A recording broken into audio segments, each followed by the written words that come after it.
Welcome to the Cake Therapy Podcast, a slice of joy and healing with your host, Dr. Altricia Foster.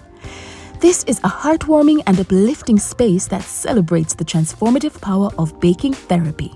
The conversations will be a delightful blend of inspirational stories, expert insights, and practical baking tips. Each episode will take listeners on a journey of self-discovery, emotional healing, and connection through the therapeutic art of baking. There's something here for everyone, so lock in and let's get into it. Hi, everyone. Welcome back to the Cake Therapy Podcast, your slice of joy and healing. I'll let you know who that is shortly. I'm excited that you guys are able to join us today.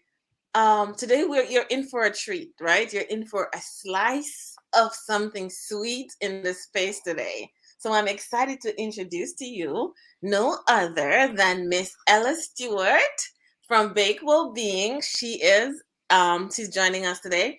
So Ella, I've been watching Ella for a while since she busted out. I said she burst on the scene talking about mindfulness, talking about food and sweets and desserts.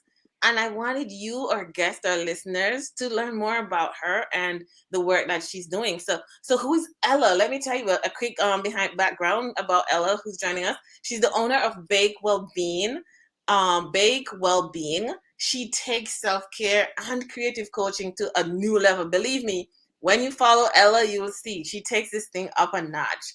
Her method uses a combination of creative and her learning experience to improve the mental health of the people that she interacts with.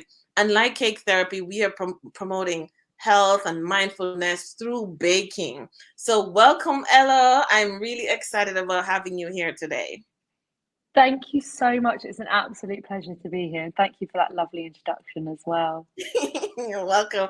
Do you see how excited I am about talking to you finally? Um, I've been watching you work in the space. I've been watching you do the hard work of bringing people along through mindfulness and baking. And we're both so passionate about this type of work. And I want to say, from one baker to the next, one mindfulness person in this sphere to the next, that I appreciate the work that you're doing for the community. And I'm happy that you decided to join us today. Thank you. That really means a lot to me, honestly. A lot of this work has been, kind of on the sidelines. It's been a bit of a side hustle. It's been a social project of mine. But to hear you kind of recognize them things, I find that really, really affirming. So thank you for that. Of course, we're happy to have you. So, you know, um, you do this work, and I can see why you do the work. I can see how the work really moves you. But I want you to share with our guest today, who is Ella? Like, what got you to this place?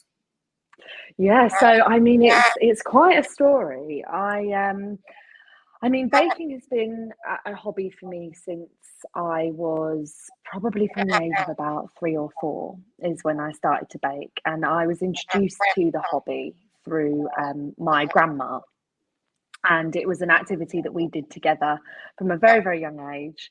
Of course, when I was about 3, 4, I was only really contributing by like licking the spoon and finishing up at the end. But I felt like I was fully involved and integrated into the process.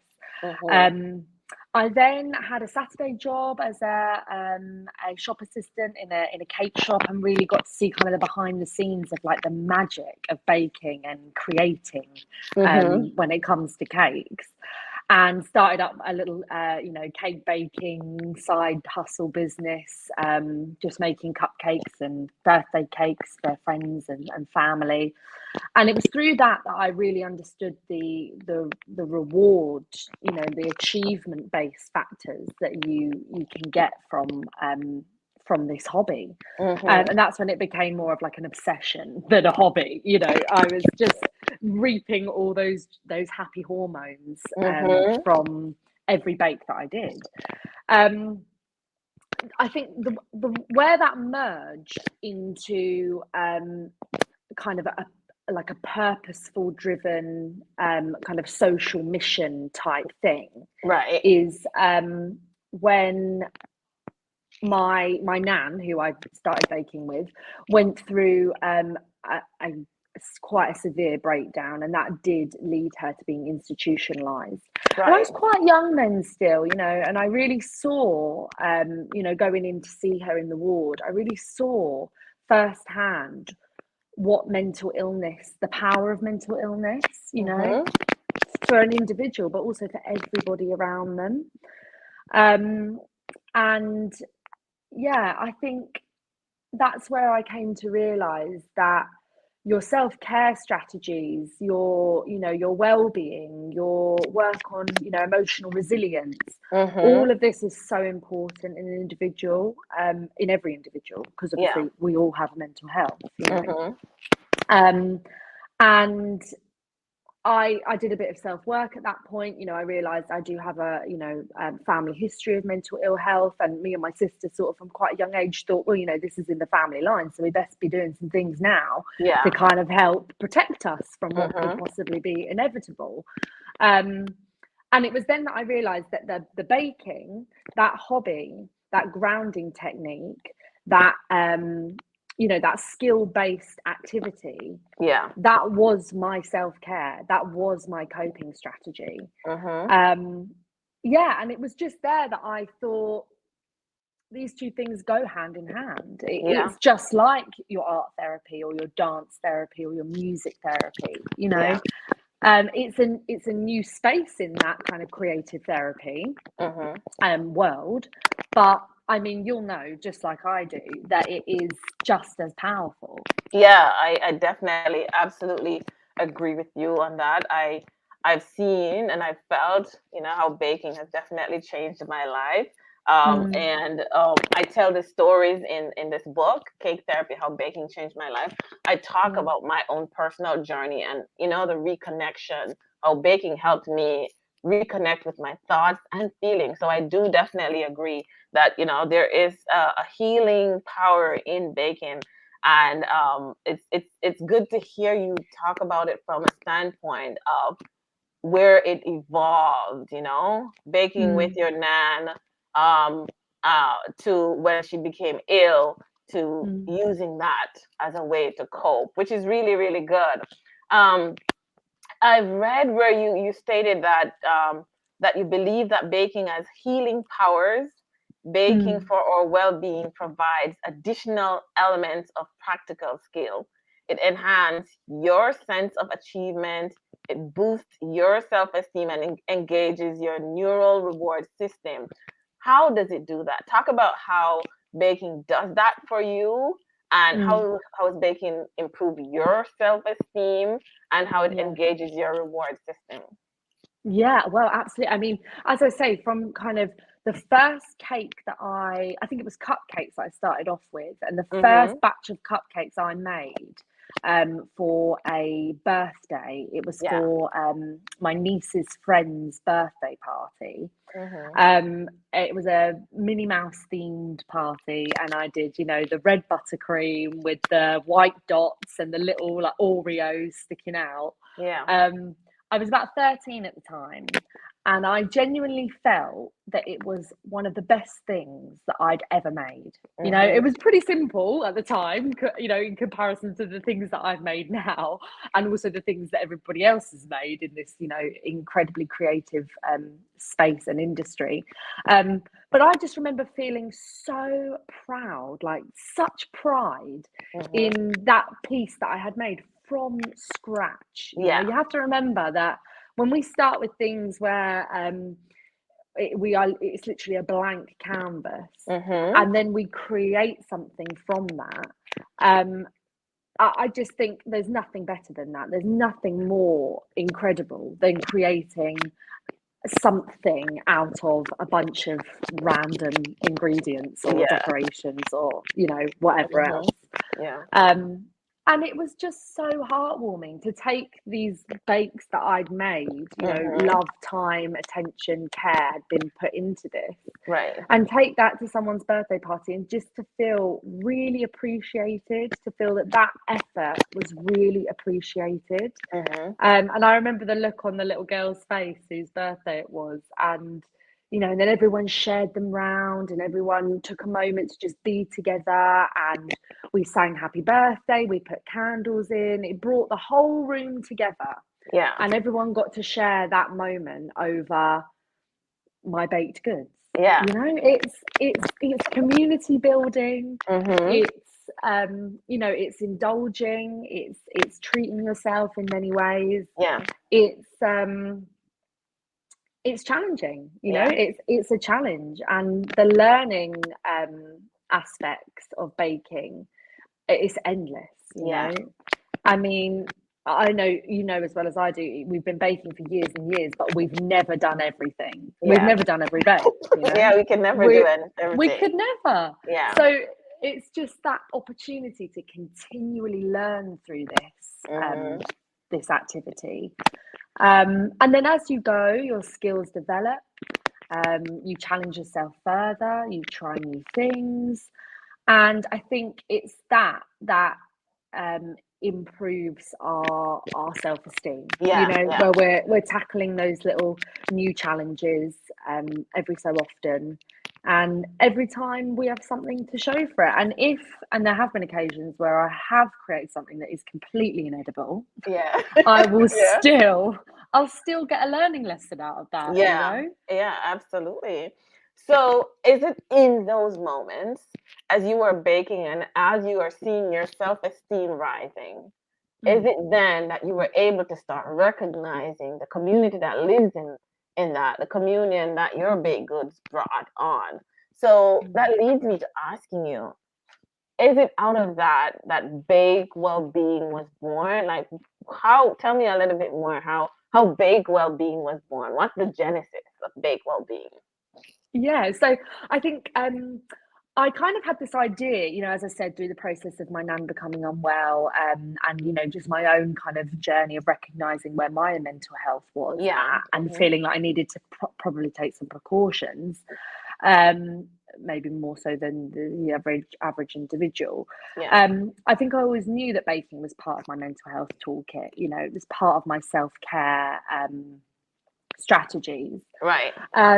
But it actually, the whole concept came about in a conversation with my partner. I was in the third year of university, and he was sort of asking me, what's next for you? You know, what's post-uni? This was before the pandemic had kicked off, and I was doing events management at university. So little did I know that there would be no events come my graduation. You know, that whole industry is going to come to a grinding halt. I didn't even know that at the time. But I thought, you know, what's next for me? I'm not sure. We had this conversation one evening, and I was talking about how I'd love to work for myself one day. I'd love to do something that I feel really matters. And, you know, I love to bake. And these were all things that came up in the conversation. And he said to me, as he knows that I've been a mental health advocate, you know, for a very, very long time. Right. And he sort of just said, well, is cupcake therapy a thing? And I was like, I don't know if it is, but I'm sure I'm going to try and make it a thing. Like, that is a brilliant idea. So essentially, it was all his idea, and I just ran away with it. So he should have trademarked it when he had the chance. I know. So I ran away with that, and then we are still together. So hopefully he will reap some benefits from it one day.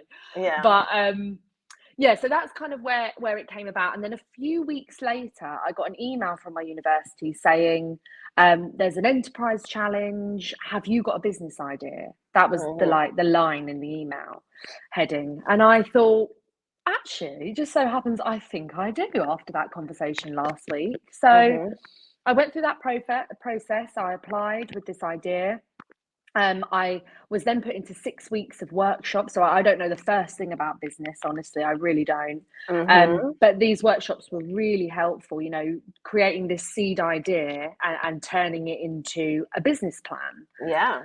So then it went through pitching stages, and I was really lucky enough to get to the final, where I pitched in front of judges, a panel of judges, and I won for the social category. Okay. And I was entitled to some funding. So at that point, I was like, okay, we've got to make this happen now. Yeah. They're gonna ask me what I spent that money on, and it's got to be to do with establishing this idea. So Yeah. I then graduated pretty much into the start of the pandemic, which was a blessing and a curse. Obviously, it then gave me months to focus on nothing but bake well-being, Yeah. you know, and that's what I did. And I took to the Instagrams, and I took to the Facebook groups, and started making content and building connections and creating communities in different spaces, and started a baking group, like a baking club, which did really well in the lockdowns. Had people joining that, you know, internationally, just baking along monthly, and I was sending out some resources on a different kind of topic each month. And it really has just kind of grown from there. Well, that's good, because that's how I met you, right? Yeah, Through those exactly. invitations and the connections and the community that you were building on Instagram. That's when I first started learning about Bake Well-Being, because at the same time, our foundation was just forming as well. So we were pretty young right at the start of the pandemic. So I love that we were able to converge over those things. Well, what I found to be unique and exciting is that you use baking as a positive coping strategy for women in London. And our mission is similar, right? I'm using baking as an outlet, a healing tool or outlet for women and girls in the States who've been impacted by the justice system. So when you think of baking and mental health, we see a unique convergence, because you and I know that this has been a really, it's a fact that it helps us to stabilize our moods, helps us to go through the days, right?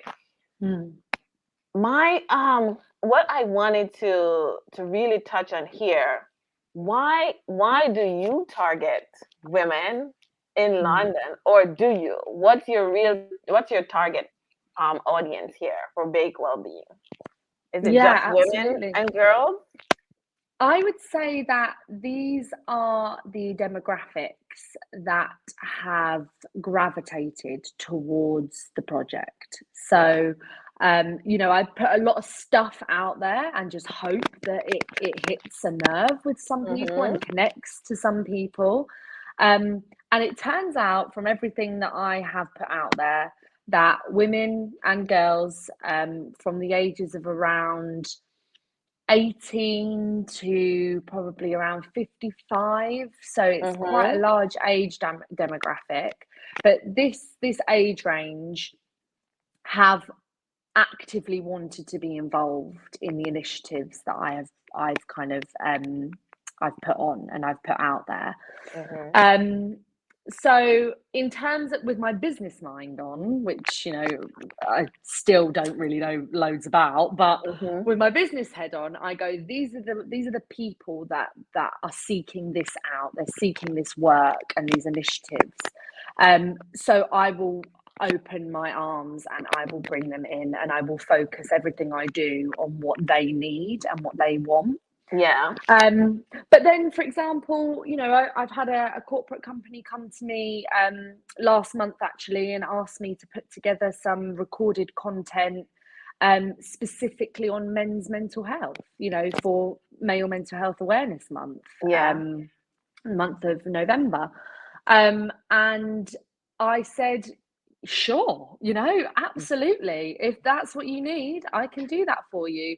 Anything to get people talking, baking, and eating cake for their mental health, I'm there. But it does so happen, I think, as I'm sure you've probably seen in the work that you've done as well, is that there is something about, you know, the activity of baking and cooking, and maybe it just comes from gender stereotypes and you know, gender expectations, that it seems that connects with women more than it does men.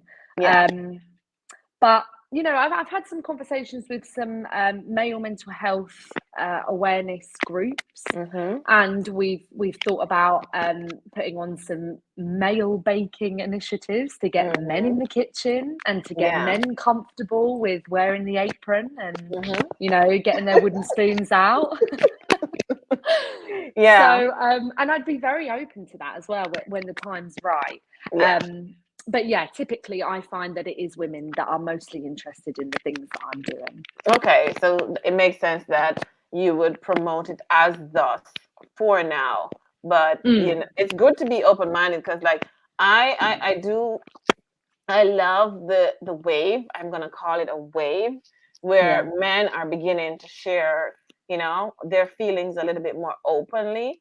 And I too have had like male groups contacted us about baking. There's like in Minnesota where I live, there is a male baking group who's reached out. They bake every weekend. Yeah, so I can't wait to dive into, take a deep dive into the work that they are doing to see how that's working for them.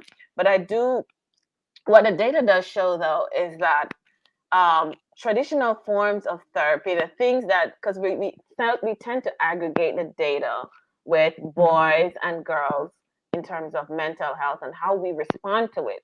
But if we disaggregated the data, it shows that women require more vocational hands-on tools to respond to their trauma. So maybe that's where this whole vocational aspect of baking, painting, even reading may have some impact.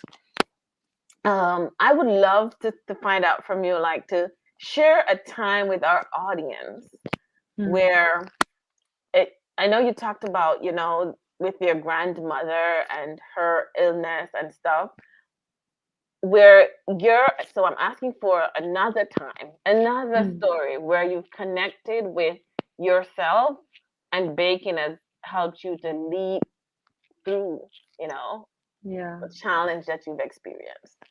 Yeah, absolutely. I mean, I've had my walk down, you know, I wouldn't call it necessarily mental illness. I've never been diagnosed with a mental illness, but I have definitely had my walk with very inadequate mental health, you know.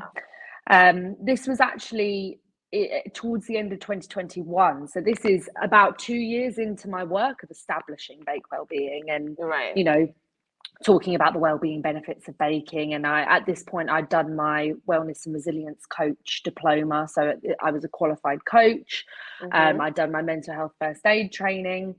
And my mental health really deteriorated at that time. There were many factors involved in that, but it led to really severe anxiety and panic attacks on a daily basis. And this lasted for about 5 or 6 months. And I also had CBT, cognitive behavioral therapy, during that time, which I feel really, really helped me throughout that process. But what I found was that during that time in my life, I really started to practice what I had been preaching to everyone. Do you know what I mean? I do know what you mean. Yeah. I was like, oh, okay. So now I need to bake for my well-being, like, properly.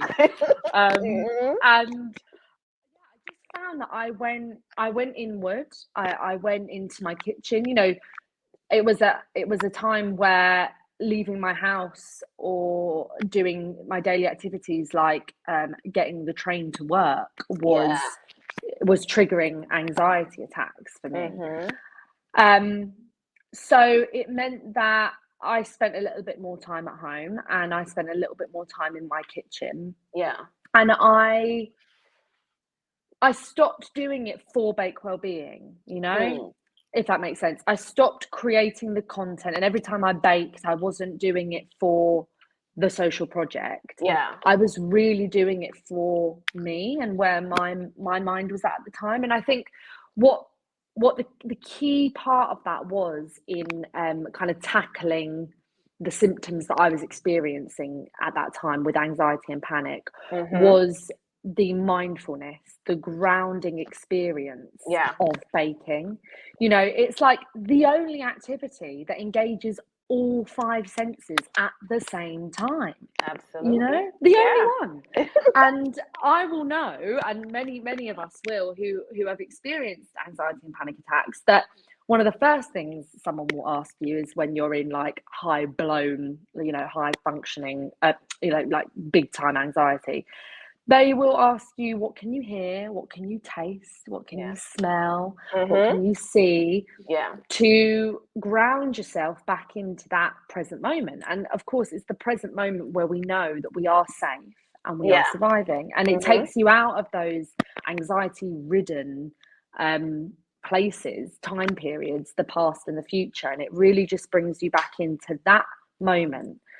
And baking and cooking and those activities that we do in the kitchen is the only activity that engages all 5 at the same time. So it's a sensory overload, you know? It's a sensory overload. So there's no time, there's no space to be worrying about the next moment or thinking about, you know, the consequences of yesterday. Absolutely. You are just completely immersed. And I really started baking a lot with dough specifically. So I was doing my cookies, I was doing my breads, I was doing my pastries. And I just found that even more so immersed my touch sense.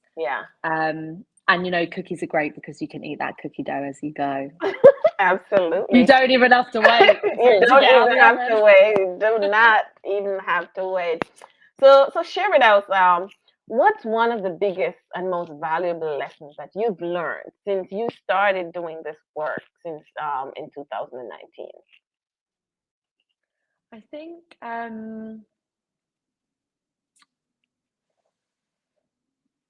think one of the most important things that I have learned and that I try to share with every person I come into contact with when we talk about mental health and mental ill health is that mental health is not just the absence of mental illness. You know, to be at our optimal mental health, it's not just about not being mentally ill. It's a whole realm of other factors. And I think there is a lot of stigma still, of course, around the topic of mental ill health. And I know that there's a lot of people, myself was one of them, you know, thinking I haven't been diagnosed with a mental illness, so I must be mentally healthy. Well, I mean, I tell you, that time period at the end of 2020, thriving, you know, I was just surviving, I'd say, at that time in my life. And, you know, even the World Health Organization, I've read a lot of their work on stress and mental health and, you know, kind of defining these things. And they say that, you know, our optimal mental health is additionally the presence of, you know, a flourishing self-esteem, being able to contribute to our communities, having purpose and feeling purposeful in our lives, you know, all these other things that is not just the absence of mental illness, you know? So I think it's really important to remember there may be, so the statistics say in the UK anyway, that 1 in 4 will experience a mental illness at some time in the course of a year. But there are 3 in 4 that still have a mental health that needs to be nurtured and protected and maintained. And I think for that 3 in 4, they can sort of really overlook their mental health because they're like, well, I'm not mentally ill, so I'm sort of fine, you know? Yeah, I absolutely agree with that. I wanted to know from you, you know that both our foundation or organizations focus on the upliftment of women and girls. And I couldn't have you leave us without sharing, sharing some of your tips. What are some of the tips that you have for girls as they're listening? What's your message to these girls? Yeah, I think having been, a young girl myself, not too long ago, I work with a lot of students. My daytime is my day job is I work in a school, and I work with a lot of young people and a lot of young girls. I think now more than ever, comparison is a killer, of self-esteem, of self-worth, of motivation, and it doesn't help that social media and AI and filters are taking over the world,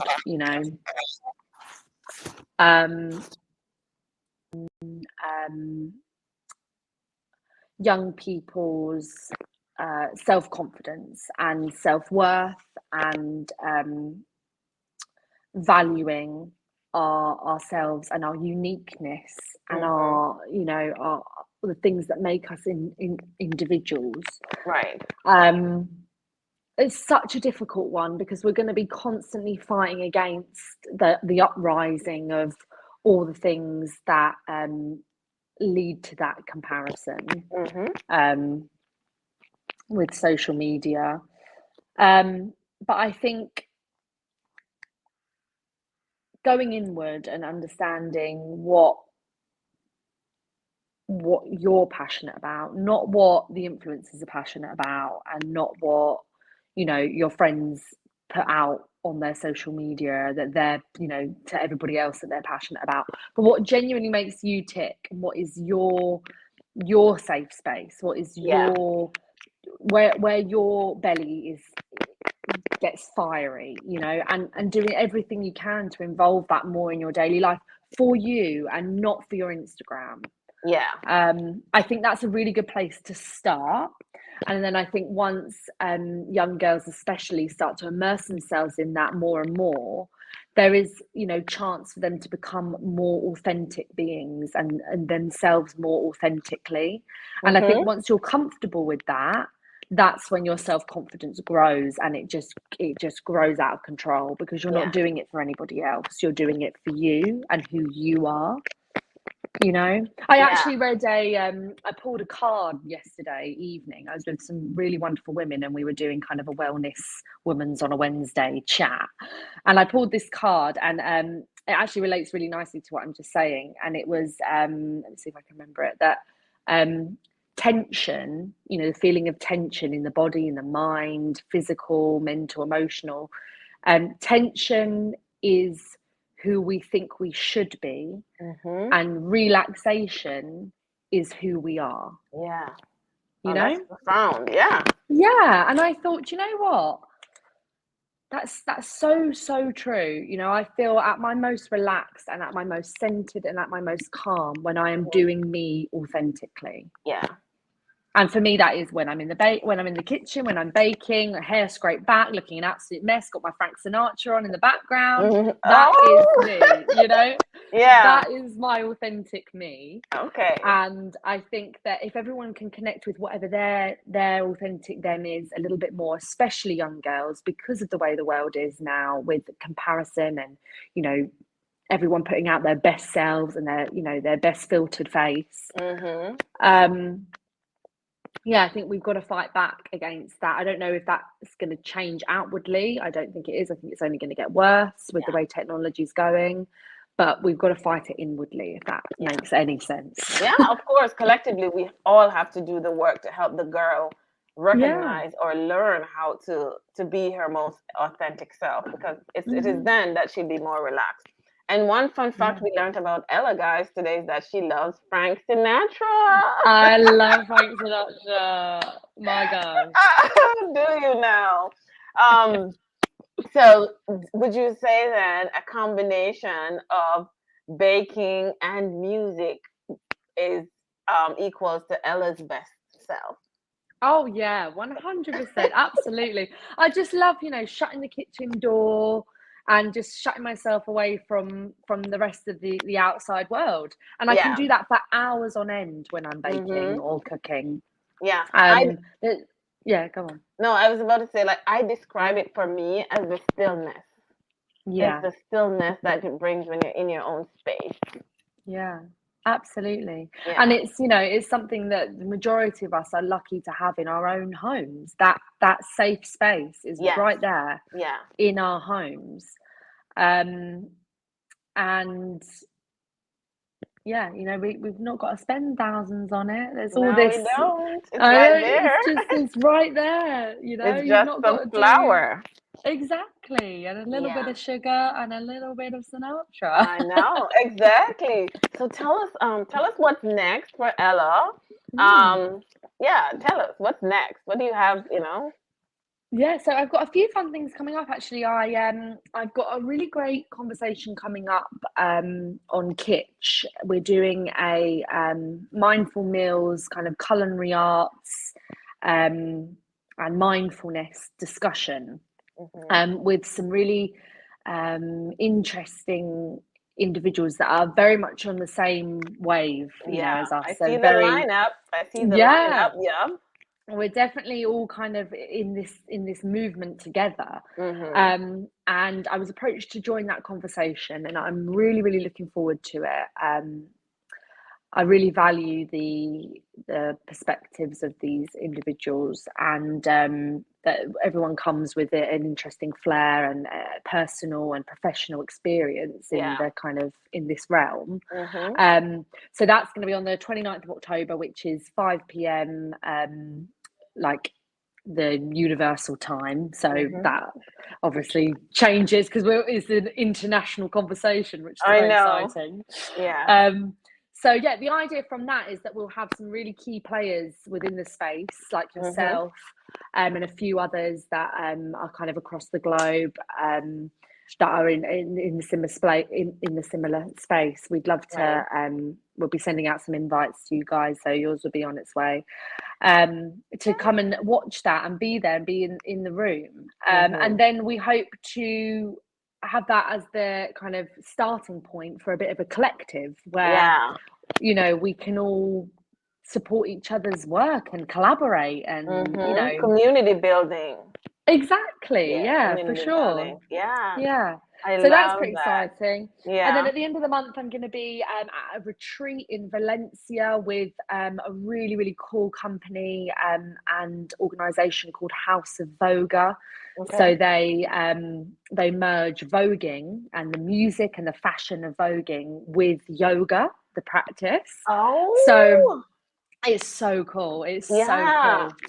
And I'll be going along to the retreat to do the mindful meals and Mm-hmm. doing a kind of mindfulness in the kitchen session.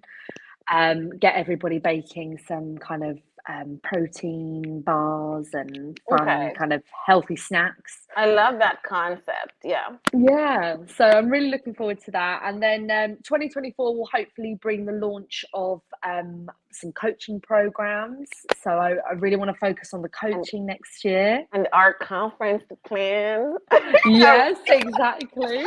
Exactly. So Yeah. we've got all those really fun things coming up.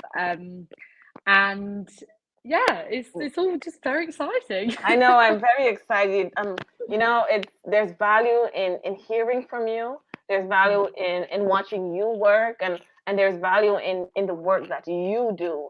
So tell our guests where they could find you. You can find me across all the socials at Bake Well-Being. I'm mostly active on Instagram, but I am trying to get on that TikTok. I'm trying. So TikTok will be having a bit of focus over the next kind of few months. And I've also got some baking tutorials up on YouTube. Again, just Bake Well-Being. So if you fancy baking along and giving this baking thing a go, then you can follow along with some of my baking classes over there. We've got some really easy, moderate, and kind of challenging bakes, but hopefully, really easy to just follow along with from Yeah. your own homes. And how easy was this conversation for us today to follow along and to enjoy our little slice of joy and healing. It really has been a pleasure to have you on, Ella. I know that you and I will be connecting post this, but Yeah. just so that our guests and our listeners can hear from the people who influence me in this space, who I listen and watch, and who helps me grow. And I'm super excited that you decided to join me today. And I look forward to more conversations with you. So do I. I'm really excited for the things that we're going to do together, and it's I'm really honoured to be recognised by you and your foundations and what you have grown into, a renowned two very renowned you know foundations, Yeah. and it's really really exciting to have had. I literally did a happy dance when I got your email. Well, the feeling is mutual because I did the happy dance when you said yes, and you've always said yes. So I'm really excited. This has been a great conversation. So Thank you so much. I know. So this is the Cake Therapy Podcast. I hope that you've enjoyed your slice of joy and healing today with Ella Stewart from Baked Well-Being. Thank you for joining us, Ella. Thank you. Bye. Bye. Thank you for tuning in to the Cake Therapy Podcast. Your support means the world to us. Let us know what you thought about today's episode in the comment section. Remember to subscribe wherever you get your podcast. And if you found the conversation helpful, please share it with a friend. Also, follow Sugar Spoon Desserts on all social media platforms. We invite you to support Cake Therapy and the work we do with our foundation by clicking on the Buy Me a Coffee link in the description or by visiting the Cake Therapy website and making a donation. All your support will go towards the Cake Therapy Foundation and the work we are doing to help women and girls. Thanks again for tuning in, and we'll catch you on the next episode.